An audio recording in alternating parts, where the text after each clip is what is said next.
you know, and I know, and they know, cause we know, we go all in, you know, and I know, they know, cause we know, we go all in.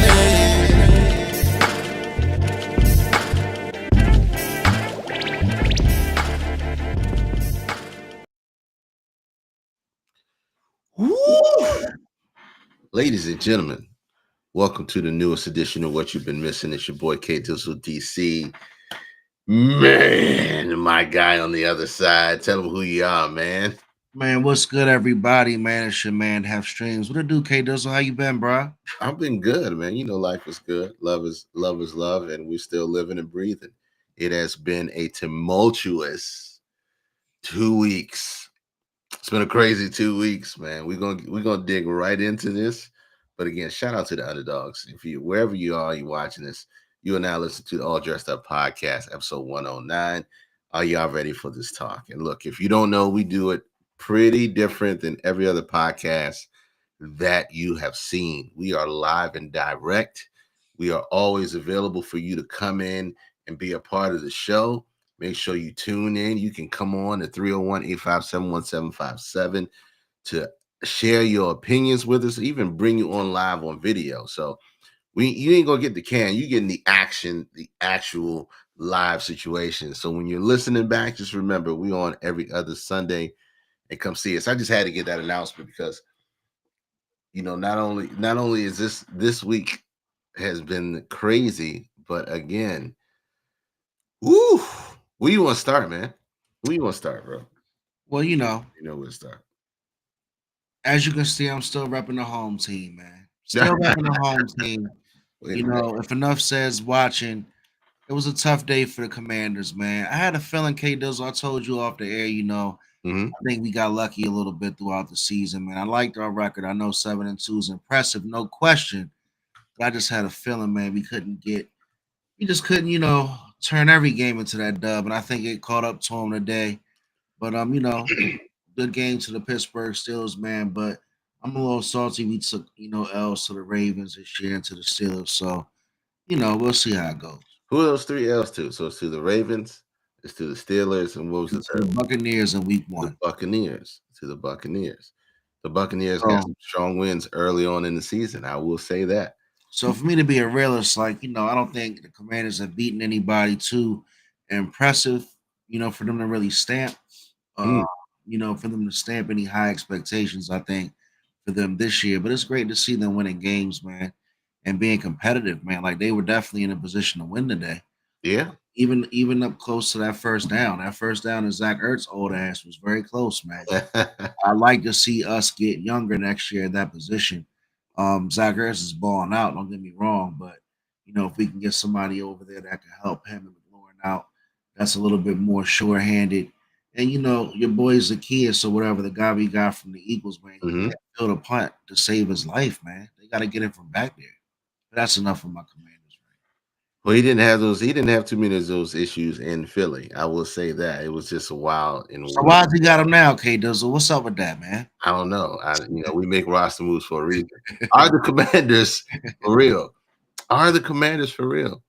I think Thursday will solidify and see where they at. I mean, it's going to be for the NFC East, who's on top for the time being, and I think you guys got a really strong team.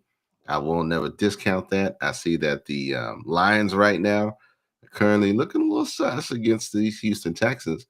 These Texans with these red lollipop helmets, but we're Well, going to last week. As I digress, we're going to talk about that later. But Houston's finding a way to run the ball. They're starting to turn into a run first team. well, everybody, the shift is on. I think the devaluing of running backs has shown itself to be the worst thing the NFL has done this season with the reemergence of Saquon Barkley, with Derrick Henry still doing his thing, with everybody who has a running game winning games. Speaking of winning games, right? The Cowboys haven't won in a while, and they look like trash against the Eagles today. I want to ask anybody who's watching in the chat or who's listening, to go ahead and message us if you can. Were the Cowboys premature in paying Dak Prescott all that money? You know, Wow. were they premature? Were they premature in paying Dak Prescott all that money? Because I don't really think he's going to be the answer for what they paid for their future. I think they should have probably cut bait like the Commanders did with Kirk Cousins a few years ago, and just moved on, man. But they're locked in. He's going out for surgery on his hamstring, which is pretty serious. Mhm. So we'll see if he can come back next year, man. But it's been a pretty unfortunate season so far for the Cowboys. But who do you pay? Who do you bring in? When you get rid of Dak, who do you bring in? I think they're in a rebuild mode. I think them paying Dak Prescott was them almost basically saying they're Dak Prescott away from winning a Super Bowl. And they're not. That team has so many things that they're missing that they can't even really fill out their roster now because they're so committed to Dak Prescott for the future. No, let me say this. I think they waited too long to pay Dak Prescott, and they had to pay him all the money. When Trevor Lawrence got his deal, it set again the market for subpar quarterbacks. And let me say this too. Dak Prescott is an above average quarterback. Okay, let's be honest. He's an above average quarterback that has taken this team to 12 wins for the past 2 or 3 seasons, right? But their owner is a short sighted owner who But doesn't see the future because if you think about it, they could be in position the way that they're playing this year to be playing for Shador Sanders. so blame it on poor management. I think who's playing for Shador Sanders? Actually, Cowboys could have been. the Giants are playing for Shador Sanders. I think they're playing for him. Or is the young Manning brother coming out this year? Nah, not yet. No. Okay, so Giants could be playing for the Sanders. They could be doing the Sanders Bowl, but you didn't have a choice. They One of should the they should have reasons, told themselves the truth, K Dizzle. huh? They should have been honest with themselves, K Dizzle. I think Jerry Jones should have looked themselves in the mirror. If they were gonna pay Dak all the money, they should have went ahead and spent some money. Hey, Patricia Heffern, what's up, baby Nova? Sugar Bug's Heifers in the watching. building. But no, they should have went ahead and got Derrick Henry. You can't get the steak without the sauce, man. and why would you sit there and not pay Derrick Henry the amount of money that you could have easily paid? I think it was $8 million. But again, we just talked about this. All right. We just talked about the devaluing of running backs in the game, and now we see the running game is everything to a team if you really want to win now and into the postseason. And so they didn't put a value on it, and they didn't sign their players until way too late, till the market was beyond set, and they couldn't, they had their hands tied. So you got Dak Prescott being the most expensive quarterback in the league that has played terrible through the 10 games that he played. Now he's out for the season. You got CeeDee Lamb, who's playing horrible now. You got Cooper Rush, who's Cooper Rush. Dak, You got I mean, Trey I mean, Lance. Zeke Elliott fumbled today. Why is Zeke Elliott on a roster, let alone carrying the ball right now? You gotta let it be what it is. They are terrible, bro. They are terrible, terrible, terrible. And they'll figure that. I think right now the best thing for them is to figure out what the depth on the roster looks like. Maybe think about, because they still got to pay Michael Parsons. Michael Parsons might be a free agent. My man Michael Podcast Parsons, man. I ain't want to hate on anybody with the podcast. We do it every other Sunday. Yeah. But I'd rather be playing, linebacker, man. And that man be on the podcast too much. I really don't want to see him more than this week talking because they got some work to do, man. No, I don't know. There's nothing else for them to do. There's What do nothing. y'all think about these athletes having these podcasts during the season? Do y'all think that they got the right to have their own podcast even though they're in the middle of the season in the chat? Or do y'all think that they should be more professional and maybe stick to working on their game and staying out of that space, maybe just until the off season? What do you think, K Does? Well, here's what you have. I don't know. It depends, right? Okay. If you're on your podcast and you're creating dissension within your own team, it's a problem. But then again, if you're creating your own podcast, you monetize and you're making money outside of football, that's your prerogative. However, the information that you provide, inside information, or you going in there talking about your teammates and everything else, Nobody's going to want you on your team. Nobody's going to want you to be a part of that organization if you're going outside of, like, literally right after the game and bad mouthing your teammates or playing down your performance. So, Micah is getting a lot of attention because he's on a losing team. When the Kelsey brothers were doing it, um, the Chiefs were winning and the Eagles were doing subpar, but what helped them. But were they doing it during the regular? Were they Yeah, they doing were it during doing the it during the season? regular season. They were doing it during the regular season, but the Eagles were For some doing reason, I good. thought they did They were also. 10-0, and then they took their 11-6 slide, right? And so they were doing it during the season. But one of the things that they did do was they talk about their teams for a little bit, but then they talked about everything else. So Micah is in a tough situation because everybody's got all eyes on him, and it looks bad. It Yeah. looks bad. So I don't have a problem with them making money outside of work, but if you start talking about work outside of work and it affects your work, it's a problem. Huge problem. Huge problem. But yeah, that's one thing you're not gonna be able to stop. Sal's in the building. What up, Sal? Here we go. We had an easy game today. We got a tougher game on Thursday, so we'll see what that looks like. All right, what's your prediction for Thursday, man? Before we get off the NFL, The prediction for Thursday, come uh, on, K Dizzle, man. I need Sal's prediction too. What up, Sal? yeah. Shout out to the Enough Said podcast, man. They Shout out to the live. Enough Said podcast. If you didn't know, they are live on Sunday mornings. They cover the NFL at 11 o'clock on YouTube, man. Enough Said podcast is a shit. It's the show, man. Check them out. You ready for the prediction? I want to hear it, man. I really want you to tell the people who's listening to us on Spotify because they don't have the opportunity to see your face. Say what you're about to say in this camera about what y'all, because I know you're feeling yourself. Y'all just smacked the Cowboys up. Jalen Hurts is playing some good football right now. Yeah, playing I good gotta football. say, I'm gonna be quiet. Go ahead, do your thing. No, it's gonna be 31-24 Eagles. Okay, I'm not mad at that 31-24 prediction. Huh? I'm not mad at that prediction. So go ahead, break it down. What do you see? 31-24. 31-24 Eagles. The issue is, Nate, I appreciate you, my guy. The Oh man, problem with love it you, is man. Appreciate you, man. our defense is balling out. I don't see our defense is balling out way too good. Even if we don't get to the QB, we get a lot of pressure. A lot of pressure. What does Wild Boar say? Says yes, they do. They have a lot of time to practice, which starts Wednesdays.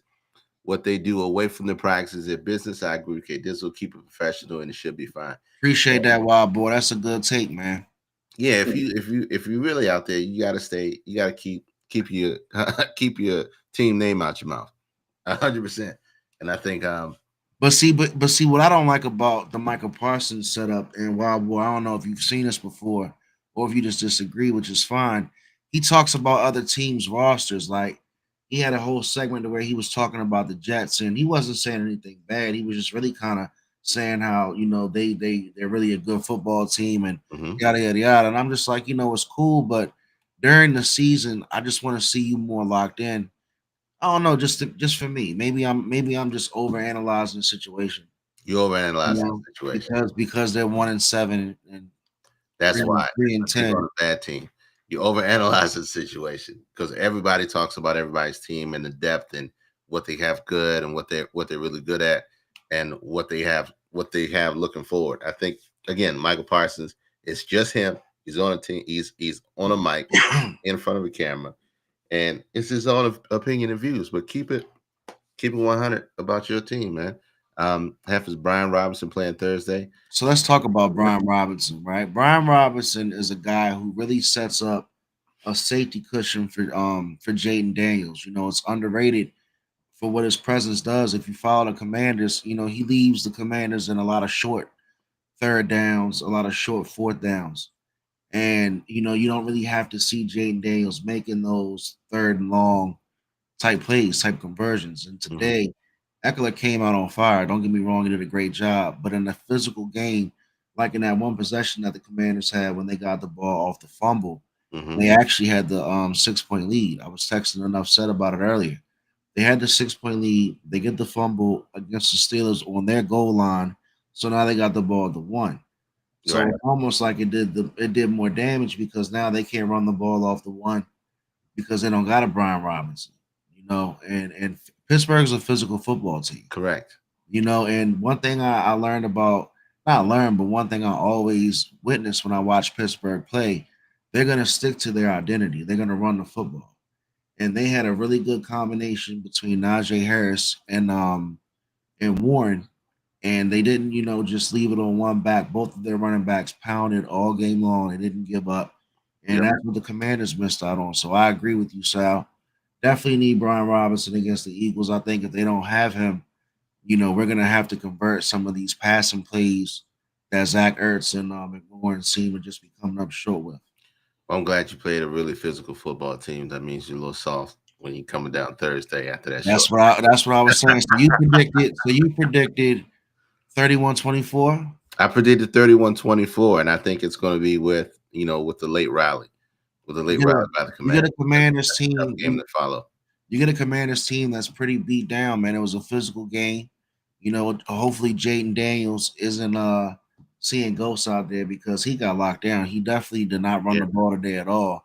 I think he had about less than 10 rushing yards. Yeah, he got hit pretty good. So the Steelers are definitely a serious contender this year. I think, outside of the Chiefs, the Ravens, and the Steelers, and maybe whoever comes out of the NFC, that's probably going to be who's going to be around at the end of the season. I think the Maybe, Chiefs showed maybe that Detroit or Philly. your boy, the Chiefs showed that they're vulnerable, getting locked up by freaking Denver. Show that they're absolutely vulnerable. I think But you can't go 16-0, can you? 17-0, can they? no, I don't see it. I'd rather see. I've been saying this the whole time. I'd rather see them lose to a team like the Denver Broncos because it really wouldn't hurt their. I don't think it would hurt their psyche going into the playoffs. Like, okay, we lost to a divisional team. Mhm. We can probably chalk it up to an off week, but they still came back and got the block field goal in the end because that's what the Chiefs do. They find ways to win football games. They found ways on the last play to win football games. That's crazy. But they're still breathing.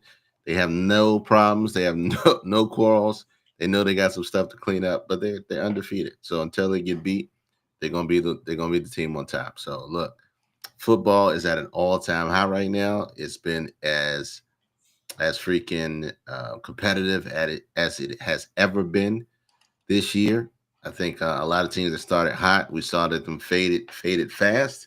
And November is when you got to hit your stride, and we'll see the teams that hit the stride. Arizona's hitting their stride; they blew out the Jets, and we'll see how it shakes out. We'll see. You know what I like about this year is that there aren't a lot of really bad football teams. Correct. I think there's probably less than 8 football teams that you could really say are bad. Correct. And that's a good thing. The NFL has a good product right now. Mm-hmm. Great for the NFL. The rich get richer. Yeah. The parity is back.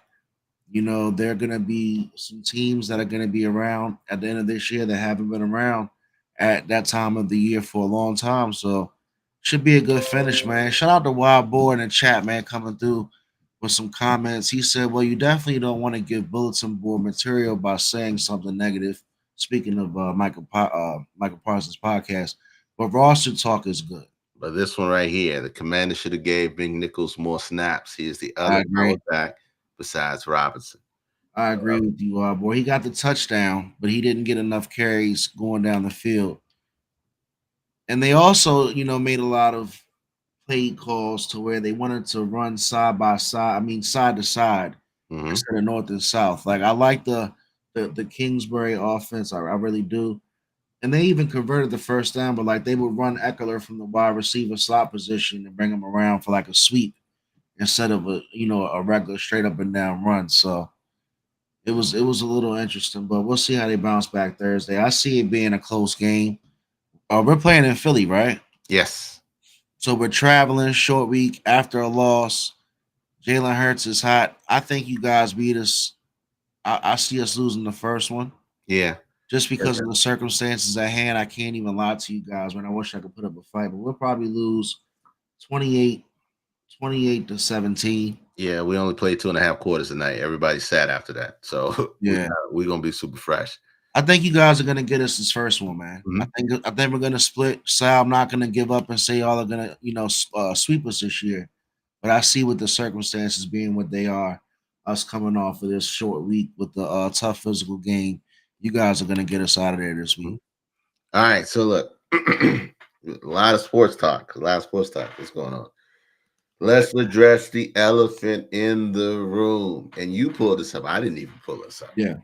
I didn't pull this up, but woo, what a week.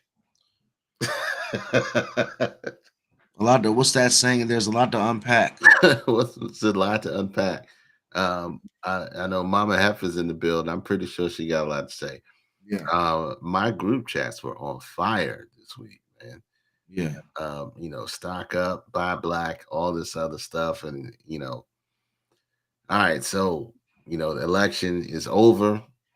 We see what America is and what it's always been. And I think we gave it too much credit, thinking that we were as progressive as we were. Um, and yeah, yeah. The biggest story of it was this: is that we had 10 million less votes in this election than 4 years ago. 10 million less votes in this election than what we had 4 years ago, which goes to show that we didn't come out and do what we were supposed to do. For one, uh, too many people sat on the sidelines, and it was just bad. It was just bad all around. So man, look, what do you? Let me let you air yourself out. Go ahead and talk about it, because So for the first time, right, in a long time, hmm I heard some commentary from Stephen A. Smith of all people. Of all people, right? And I usually don't even agree with Stephen A. Smith on, most of his sports takes, but he's been in the political stratosphere and like all over entertainment lately. And he had basically went on the View and he was saying how he saw this coming, this Trump victory coming from a mile away. And he wasn't saying it like in a bragging way or like, in a celebratory way or in a disrespectful way. He was just basically saying that he saw the results coming to this point from a mile away. And then you wonder why, a person can say that. And he blamed it on the campaign. And he blamed it on the Democratic campaign and some of the direction and I guess tact that they took in the last, the last few weeks up and coming into the election. I can't necessarily say it was the Democratic campaign's fault or the way they ran their campaign. I just think that there's got to be something said for 10,000 votes to not be present this year. Like, what was the message behind? 10 million. Excuse me, I'm sorry, 10 million. What was the message behind the amount of people that stayed home? And what are the narratives behind those results? Because are we basically saying that we gave up on this election? Are we saying that we didn't have a horse in the race? What do you think, Kate? Does that Wild Boy amount? says That amount? some people probably didn't want to vote for either candidate because they didn't have a belief in either. That's very true. I think two things. Two things. One, I don't think this country is still not ready for a woman president. Okay. That's the gender thing. And two, this country is not ready for a woman black president. So there were two things. I think the Democratic Party made a decision early on not to do what they knew should have been the right thing, which was um, not run Joe Biden again. Right. And when they decided to say, all right, by the time they decided to have him run again, it was too late. There was no way she would build a case enough for it to make sense for them to believe in her. And not only that, um, we just not ready. It was huge. You could see it. A lot of men, regardless of their race, ethnic color, or preference, still have an issue with women in charge. And so it didn't matter how it was going to be spun. They just didn't feel like they wanted to vote fire the candidate, and it is bad. Did you have an opportunity to see the breakdown of the 10 million? The 10 million mostly was on the Democratic side. Now the crazy part was, Was uh, it broken down by race or gender? um, no, I didn't see the race and gender breakdown, but what I did see is that Donald Trump got almost the exact same amount of votes he did in 2020. Interesting. The Democratic Party got, the Democrat candidate got way less, 10 million less. So, and that's the popular vote, and that just goes to show you that they weren't excited about either. The only people that were excited were the people who were on the Trump team, and there are always going to be some conspiracy theories here, there, left, and right. More of the story is, you know, we live in a democratic society, and whether we agree with who wins, who doesn't win, we vote and we choose, and we have to deal with the consequences of our choices and who wins for the next 2 years or 4 years, or whatever the case would be for whatever position that they're in.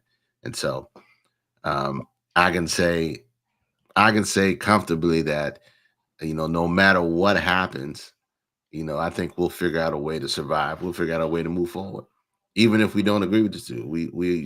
We didn't get to see a full Trump presidency in his first term because we had COVID 2 years in. Now we'll see what that really looks like, especially now they have the House and the Senate wrapped together. So, Well, there's going to be a lot of things that we're going to be able to see. And there's also, just like when you have a player take some time off and come back, is there going to be any type of change in Donald Trump's presidency? Is he going to carry himself any differently? A lot of the behavior that he shows, if you like his policies or not, sometimes it's not presidential like, you know. sometimes. And that's the tough part. Like some of my friends and family were very fearful Hmm. fearful of what's to come based on what the president can display as far as their behavior. What's going to be tolerated in just the everyday society, just because it might look like it's okay to do certain things or say certain things, because now it's a different time, and Trump kind of carries it to where, again, if you voted for him or not, he's himself. You know what I'm saying? He's gonna carry it in his way, in his style, and a lot of people are fearful of that. And the narrative too that came from this, from what I saw as a smoke's clearing, is a lot of black women are looking at black men and saying, this was a chance for you to stand up and protect us. And it's almost like, they pointed the finger at a lot of black men by saying, y'all stayed home and didn't vote, and we didn't vote for, Kamala and give her the support to give her that extra push that she Well, needs. well, I know, and some of that they try to use that, but a lot of when these stats came out, that didn't bear to be true. Black men That's still right. voted. That's why I was asking you. Right. Yeah, black men still voted. Voted Democratic and did vote for it. So the numbers didn't change. The numbers actually, got better than from the 4 years before. So all those things and ideals and arguments didn't bear any fruit when the numbers actually came out. I think again, what the shocking thing is that not enough people showed out. Not enough people showed out where it mattered. And he made a lot of gains in certain places that matter. And look, it's wild to think that we're in a position where we have someone that majority of the population. Let me not say that majority. Most of the people don't think he is qualified to do the job. I'm not concerned about him as the person. I am more concerned of the people that he will have around him now, and those people who are going to be helping develop policy. Erica is What's just good with you, Erica McCoy? ladies Welcome and back. gentlemen. We will be okay. Erica has entered the chat again. Spotify and Apple Podcasts. If you on this, make sure you see us so we can shout you out in the next one too. But look, it's more concerned about the people that he has around him that will come in and try to push policy that is as dangerous as Project 2025 and those types of things that put a lot of people on edge. A lot of people are concerned, and the concern is genuine.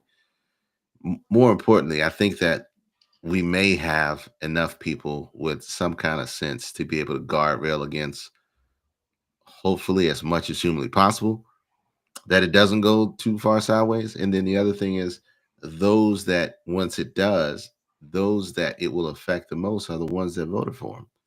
And so when they start feeling the repercussions of their actions, what's going to be what's going to be the excuse then? What are they going to say then? So again, make sure that some way somehow that you get involved, or you have yourself in a situation where you're affecting change and helping people, making sure that they go out and vote and they go out and exercise their right. Because when you don't, you have things like this that happen, the people that don't necessarily represent you, that are in office. And a lot of people are on the rails right now, on the fences, like super concerned, and they have every right to be. We just got to get out there and figure out. We're gonna be all right regardless. Let me say this, okay? We have had plenty of bad presidents before. We had plenty of bad people in office before. We are going to be okay. We're going to figure it out. Okay. History has never been kind to those who do damaging things to the country and into livelihoods of regular people. So, all right. So the dust settles. No, it's you have some really good points, K. Dizzle. Again, it's not an easy topic to really address, and I asked questions because there's some things that are going to be coming down the pike, economically and socially, that you're going to have to make decisions, Hmm. because these next 10 or 20 years are going to be pivotal, not just 4 years, but the next 10 or 20 years are going to be pivotal in all of our lives and all of our, next generations' lives, because a lot of things I think are going to be different than before. Not just the voting system in general or government, but I think now is more important than ever to be be conscious of what's going on, be conscious of the laws that are being put in front of Congress to be passed before they can even be affected by the president, before they can even get to become vetoed and be on that level in the branch of government. Like, we should be involved, like you said. I'm talking and I'm preaching myself because I could do better too at learning about what our community needs, doing things together to help ourselves, because we can't sit around and expect things to just change in our benefit. You know what I'm saying? Hmm. And we're gonna have to put that extra work in to learn about, again, all these people that are supposed to be representing us that are also on the ballot. Like Mike, with enough said, I got to give him a shout out because he had made a comment to me. He was like, people are sitting home, but what about everything else on the ballot? Yeah. Like, not even just the president elect, but Yeah. there's a lot of other people that are representing different ideologies and different things that involve all of our futures. Right. And at a certain point, it's gonna come down to, like, what could we do to protect ourselves? And if we just let everything just go out of our control, we're not gonna have any say in the matter. Right. So I think, right now, like, to kind of switch gears a little bit, I sent you a topic, and every week in between podcast guys, me and Kermit K Dizzle, we get together and we talk about a showrunner, a list of topics, because yeah, we talk live, but we like to stay a little bit on track. And I was talking about crypto, Hmm. you know, and finances now. And I think Trump is a very I don't even see Trump as a politician, believe it or not. Like, I think he's just a shrewd businessman. I don't even think he's a real politician. But what do you think about the emergence of, again, like we talked about before, crypto? Because right now, all of a sudden, since the election has changed, it's looking like a bull rush. The market is up. There's the how the stock exchange marks will always show that green on the rise arrow. A lot of crypto right now is on the rise. Is this something that's going to be real? Is it something to invest in?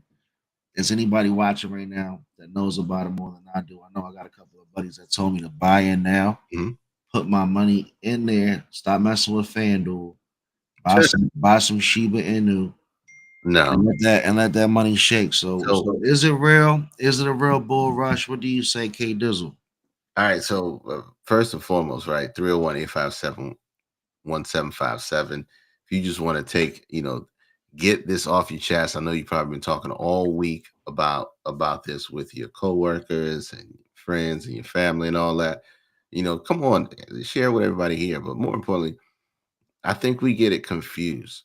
We get it confused every year, and even after every election, the stock market goes on a bull rush Right. because it has been decided and it knows what's what moving forward. It don't care about what their policies are.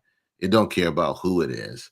They just want some finality of it, and all these things move. They always go on the up if you look at it. Because Do the interest rates always go down too?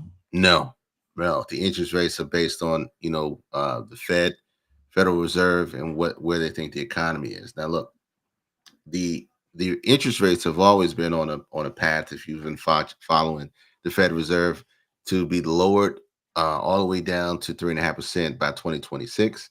Only reason I know all of this is because I watch it closely because I've been in the home purchasing market, so I'm paying attention to it like a hawk.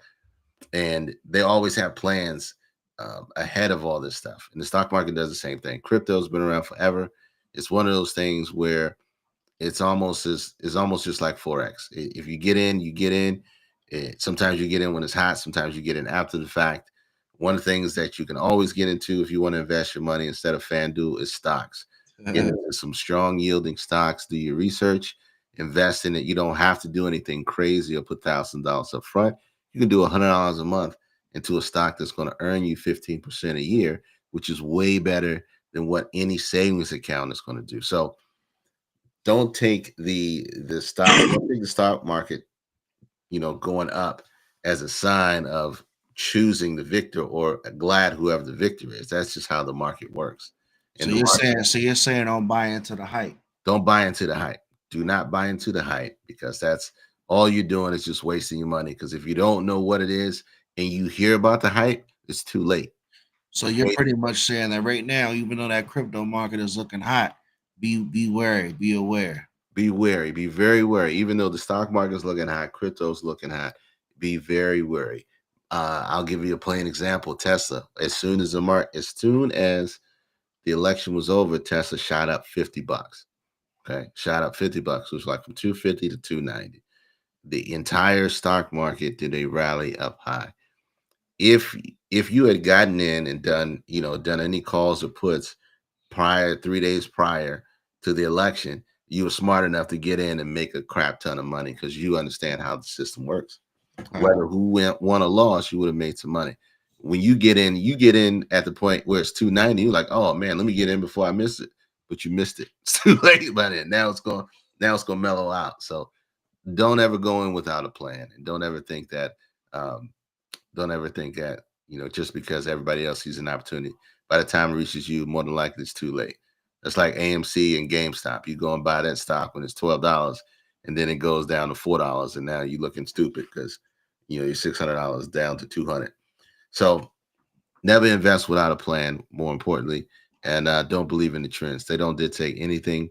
The market always does a rally at the end of the year, it gets hot, and then it evens out at the beginning. So Beginning of then, the year. let's do this. Let's take a segue to the next level of the question. So I want to invest, right? We talk about being financial savvy often, and we're both in the financial background. So like I want to invest coming into 2025, and a lot of people were holding on to their money, which is true. Mhm. Heading up into an election, the old fashioned myth is hold on to your coin. So a lot of people are have held on to their cash flow. And going into this year, where should they put it? What are some things that K Dizzle thinks are good ideas on a low hanging fruit level to Well, like get started? let's put a disclaimer out right now. Okay, I am not a financial advisor. I'm not a financial advisor. Anything But a I lot of us aren't. That's why it's a good question. Yeah, anything that I say is just based off of my own experience. If you want to know where the best places to put your money is, seek a financial advisor or a financial planner that can look at your budget and see what makes sense for you and your household.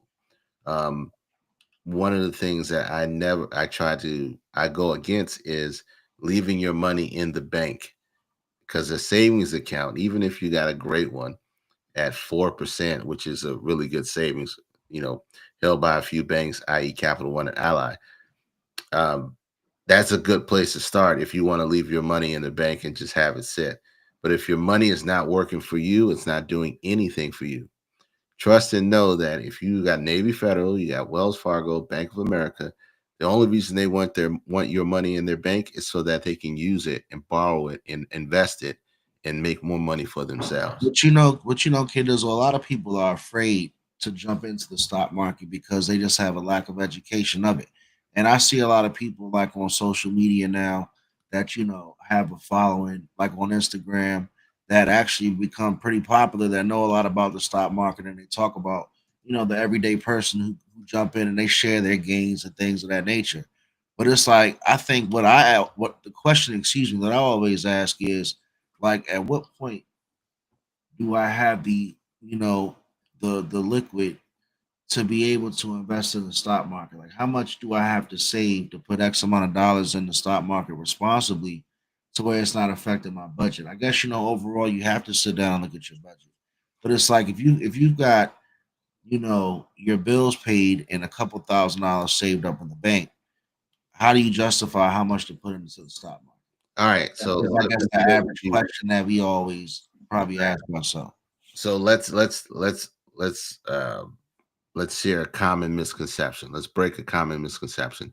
You think you need a lot of money to invest in the stock market. That's what But you also everybody make thinks. a point too about, like, not leaving your money in the bank. So continue on elaborating, because you put it in the stock market is a lot better than the being in the bank, right? That is 100% correct. So I'll give you an example again from my own experience. I'll take a specific stock that I've done a little research that, let's say again, pays me 12% annually based on a 5-year history. And that stock, let's call it ABC stock, I'm not going in and putting $10,000 in there because I don't have $10,000 to buy of that stock. Okay. You know what I'm going to do? I'm going to do $50 every 2 weeks withdrawn out of my account to buy some of that stock. And what that's going to do over time is it's going to not only pay me dividends, but I'm going to be constantly investing in that stock, and that money is going to be constantly growing. The greatest law ever on the planet Earth is compound interest.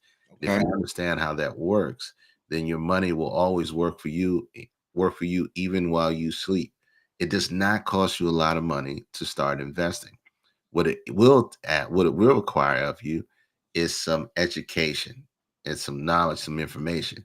You can And I go like pay, to probably add some patience to that too. you can go pay somebody to show you what to do, or you can go pay somebody to do it for No, you. I said patience. No, I know. And I said you got to pay somebody to do it for you. Or you can pay somebody to show you what to do. Either way, it's going to cost you just time. And if you got $2,000, it's fine to have an emergency fund, right? Keep that in the bank. Let that marinate just in case for emergencies. But any other savings, right? Invest it into the stock market where it's going to pay you dividends and give you a return on your money, because your money sitting in the bank is doing nothing but staying stagnant and waiting for you to spend it. Wild Boy comes in and says, first thing is invest in things you value and do your research or seek advice from someone more educated in investing if you are just starting. Phenomenal advice, wild boy. This is sound advice. Again, you can do $100 a month, okay, and you can do it $20 a week. You can do one less lunch because you go to McDonald's, you spend $20 on a 10-piece nugget meal. $20 a week and buy a stock, right? You do 52 weeks. How much is that? I don't know. Do the hard math, but But then that's the other more thing, than you probably ever would have did if you didn't take that small increment and put it into the stock market. And and, that money will actually keep making you more money over time. So and setting it up to where you can also put enough money in to where you can leave it in. The whole objective is for you to invest so you can, like you said, compound, your savings. mhm. And a lot of people want that quick turn. That quick, I'm gonna put some money in and just, make a lot of money and pull out. Like, it's not that easy, right? It's never going to be that easy. You can only play that quick return game if you got a lot of money. You got a lot of money you can put in Day real trading quick. stats. Yeah, you got a lot of money you can put into it. Then you can figure out ways to make a quick turn, but that's always a gamble too. We are in a position where if you're close to middle class or middle class, you need to put some small bits away or the manageable bits away so that it's always building for you in the background, so you don't even think about it anymore. Because it's just you can do it just like you subscribe to everything else that you pay for. You pay for Netflix, you don't think about it. You pay for whatever else it is, you don't think about it. $30 a month, $20 a month. Do that with a small stock. And that'll pay you a good percentage over the year, and also will pay you dividends that you can reinvest back into your stock. So it's all about gathering and finding that knowledge and information. And again, find a financial advisor that can give you the right information and give you the right knowledge, because 100%. your your your job isn't going to pay you a wealthy retirement. Okay, your 401k is only going to go but so far. Your Roth IRA is only going to go but so far. You're going to need to diversify your portfolio and make sure you got your money working everywhere that it can. So, 401ks with jobs are great because they match a certain amount depending on what you work for. But if you change jobs consistently, then it's a hassle of moving money here to money there, moving money here to money there, and then sometimes it can just sit until you remember to move it. So, again, Get seek the education. advice, seek education. Find somebody that knows money better than you. We all have a certain relationship with money, and we all think. A lot of people think that if I just make more money, then I can be better. I can be in a better position. No, You just spend more. you just find more ways to spend it, and that is the truth. Look at your money. Look at what you got going in, going out, and what you got coming in. You got to But, make but, some cuts. Make some but cuts. that's exactly why K Dizzle, the middle class, you know, the whole idea of the middle class being a millionaire in the new economy is prevalent because all the middle class is doing essentially is just building a lifestyle that creates them to have to work harder and still spend more money. All the So, bills that we're creating, and I can include myself, mhm. all we're doing is widening that gap between being wealthy and still being in that middle class. So I just think that's something that as inflation continues, or if it doesn't, everything still costs more money than it used to. Heck yeah. And that 10 grand a month that we used to make, that we used to always boast about, or whatever that number is for that Uh-huh. paycheck, it's probably not doing the same thing it used to, is all I'm saying. So, Whatever that number is. and you said this in the showrunner too, which is crazy because, and I'm gonna ask the chat too, since you guys here. What do you consider? What is considered middle class? Right? What is the No question. income number that you Right now, in today's world, into? Well, let's just say where we live, right? DMV. What is considered middle class? Where so would you put that number? Have the first thing that you ask is what is considered middle class. what is considered? Are we talking about household income, We talking combined about household household income? income. What's I considered think I think right now a good middle class family is gonna make at least 150,000 out of the household. 150,000? I think so. I think to sum up all of to scale all of the economy of the United States, because obviously that's not going to shake in a more expensive place like a Los Angeles or whatnot. Okay. But overall, I think 150,000 for a household will keep you right there before you can say you're not poor. You're not poor at 150K. You're still middle class. But I also think, you know, you making 600K might still leave you in the middle class. That's my point. That's a big difference. That is a huge difference. You I said so. think You the said gap is widened. in the DMV, you're saying the middle class is 150,000. Middle class. If So we think of middle class, that's the working population that pays the okay, bill, that foots the bill for most of the United States citizens because they're paying the most in taxes. I mean, it's just a fact. I'm not saying it's I'm feeling a pity party for the middle class, but that's usually who that person is. The person that's making, you know, the 40-hour a week paycheck, paying taxes, going to work every week, and being a consumer. putting their money back into circulation, paying for bills, buying food, of course, paying for entertainment, and that's kind of where it goes. And now, because we create these lifestyles, a lot of people aren't really investing, like we were just talking about earlier. They're just spending more money. So let's say that's for a single household, right? So that's two people. They got to make at least 150,000 together to So be I'm in middle saying you class. got 275,000 theirs. Right. Well, yeah, That puts you that 275,000. puts you in the middle class in today's society. Okay. So all right. That's gonna allow you to pay the rent, pay the electric bill, pay the groceries, pay your car notes, your car insurance, and your health care. All right. So all right. So how much house can you buy on $150,000, you think? Man, in today's market, you're gonna be looking at an Airbnb. That's So what I want that's that's why what I it's want to ask you. that's why it's designed for the middle class to be, in my opinion, such a broadened gap. That's what I want to ask you. How much you think at 150,000 in this area, how much house does that buy you? And that's two income earners. Depends on- Realistically, It depends on where you live 100%. as well. We That's why gotta we pay was the law talking of DMV, right?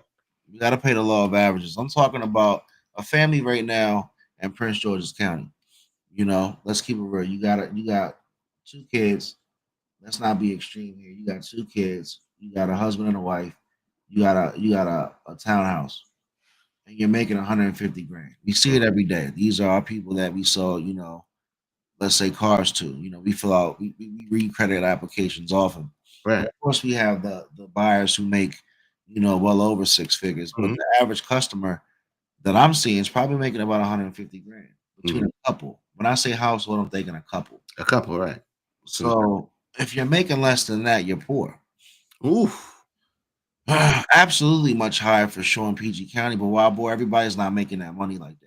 So a lot of people are poor, is what I'm saying in PG County, because it's going to cost you a lot more than 150 grand to really live and thrive in PG County. Rent right now is 2,500 a month on average. Mhm, If you're not buying a house and getting some value and residual worth from your equity, you're mhm. burning money, and you're burning it at a high rate. If you're paying $2,500 a month in rent, like I'm doing, So there's no investment there. But you got to so do I that wanna so you can say I live. wanna say, $150,000, would be considered middle class in, let's just say, lower areas of Virginia, Right.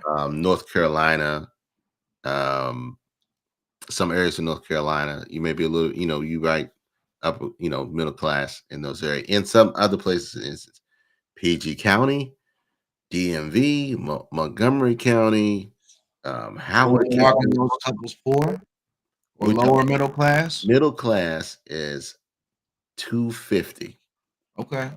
250, maybe 250. I would go as low So as you pretty much saying that I was on the right path, but I was even like, you just a smidgen off, right? By about 100,000, just because of where we are, so right? then what you're saying is the majority of people are poor. What I'm saying is in this area for middle class, just because of again where we live in this small subsection, middle class in this area is like 225 um, to survive in the middle class area. That's just because of this subsection. Let's say nationwide, 150,000 will put you in middle class everywhere except for California. That's what I was thinking. Yeah, everywhere except for California, 150 grand will put you in middle class. Right. Definitely within that. But just think of that in the grand scheme of things, because in some areas, high income earners are on that 60, $70,000 mark, right? Or even $50,000 mark, which means let's say a couple together is at $100,000 and they're not hitting that like middle class mark. What does that say about the system? What does it say about the structure? And what does it say about prices? Because that $100,000 together is barely going to be able, depending on where they live, is barely going to be able to afford, let's say, a 450,000 home. And that's why this is a great conversation. If you guys just came on to our podcast tonight, we talked about how a lot of things are changing with the political climate changing, and it goes hand in hand because if you're not making, we were talking about investing, and if you're not making that money, K, like you just told me, you're not even middle class if you're making 150 grand. here. How do you invest? So how do you invest? Like, at what point do you feel like, okay, I'm able to invest because I'm only making $150,000. Mhm. Excuse me. I'm only making $150,000 out of my household, so I don't have the money right now to put it in the stock. No, if you keep your expenses low, 150 grand. Let me do the quick math. Okay. 150 grand will net you about, let's say, because 150 grand is about 12.5 a month, right? You bring it home about 110. No, you're bringing home about, are you bringing home about 110? Yeah. Yeah, about 108, right? If you bring it home about 108 net, let's just say 100 net, and you got a $2,500 rent, you don't own a home yet. Um, just depending on what your expenses are, you should be able to save quite a bit of money. Now, you're 150 grand and you got a $600,000 house. At today's current rates, and you got two cars, let's say that's $1,000. Um, Based on today's mortgage, you got a $5,000 mortgage. So, so it's just that's half of your money right there. So, and don't have kids or anything else like that. Saying. That you just gotta find a way to um, cap your money down, cap your expenses, and save. RF says the only way to beat inflation is to invest in assets that rise in value as a result of inflation. And the only things that rise in value as a result of inflation are homes, stocks, homes, stocks, and there's not much else in between stocks, bonds. That's it. Your vehicle is always depreciating asset. You're not going to be putting it in art because I mean that's just what it is. So it is stocks and it is home ownership or it's rental properties or things like that. That's the only when you move that. You have to budget investing in and make sacrifice of Starbucks or whatever you're spending on that you can cut as an expense. Because again, investing is a long-term game. It's for the future security of your retirement. If you are thinking that you are going to be able to live off Social Security when you get to the retirement age, you are living a false hope, a false dream, because the baby boomer generation has exhausted that. They've made it for themselves, and it will no longer be around there for us. That money will barely pay probably by the time you're ready your light bill. It's almost like a form of exercise, K Dizzle. When you have that patience to put in that work and work out every day, and you're not gonna get that weight loss that you want in a week. You got to put in that same effort over time to get that compound effect that you were describing, to see that loss, to see those gains. And it comes down the same way when you think about investing. Like, you can still see those gains to get that confidence to invest more. Mhm. Like RF in the chat, he texted me and he told me, he was like, the time is now. Yeah, Like, the time is now. Put your money in some places like here. Sitting in a group chat, and you just can't have that fear. You gotta put your money in there. 100%, What your vices are, like Wild Boy says. 100%. Spending money every day on Starbucks, right? You're going to the dispensary, getting that grass every day. You're buying that cheeseburger. You can find a way, including myself, man, to put that $25 out of a week into into a stock that you like. And Wild Boar had another great point. He was like, invest in what you like. Yep. It doesn't have to be something foreign. It doesn't have to be something you don't understand. So Yeah. So look, I'm gonna give you some guy told me a long time ago that sits with me, and I think about it every decision I make. Say, all the money decisions you make, um, all the money decisions you make today are deciding factors of whether you'll be taking care of your kids when you're older or they'll be taking care of you, right?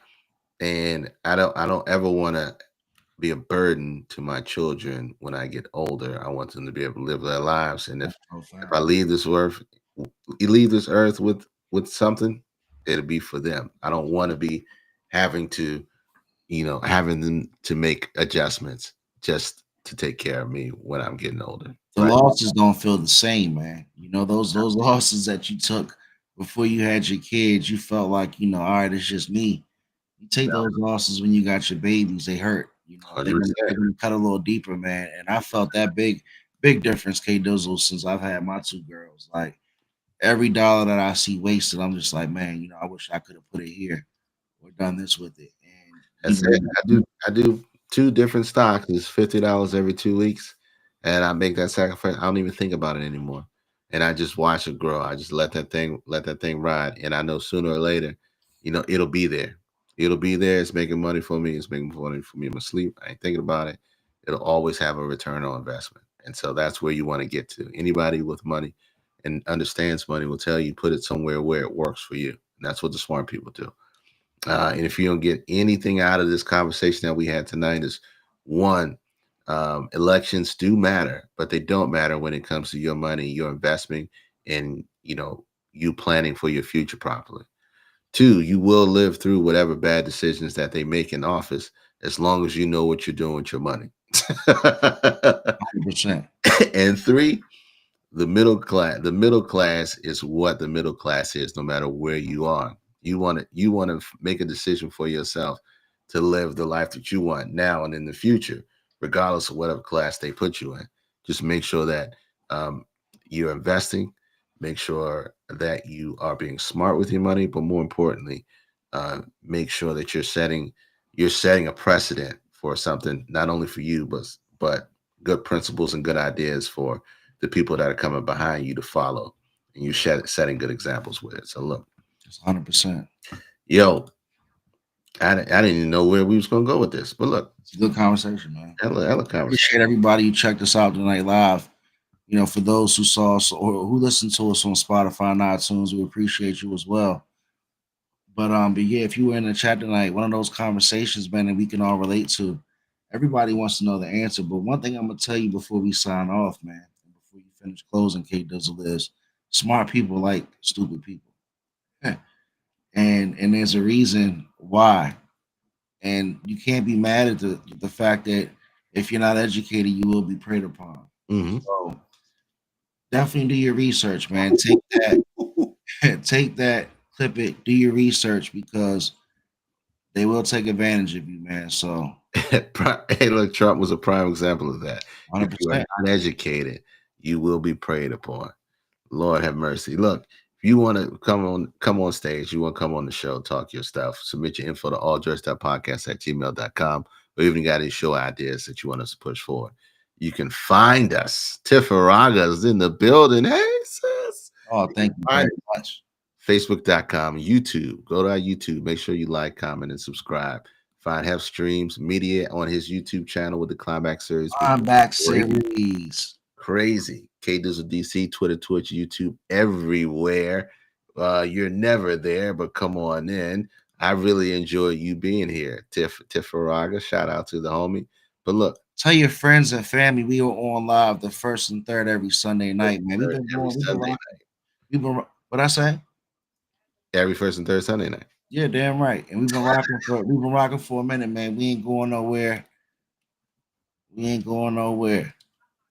Shout out to y'all, man. We appreciate you. We love y'all. See y'all in 2 weeks.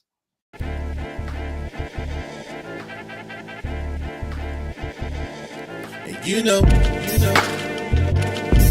I know, and they know, and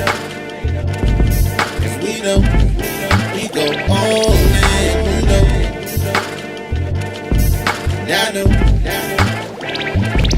and they know, cause we know, we go all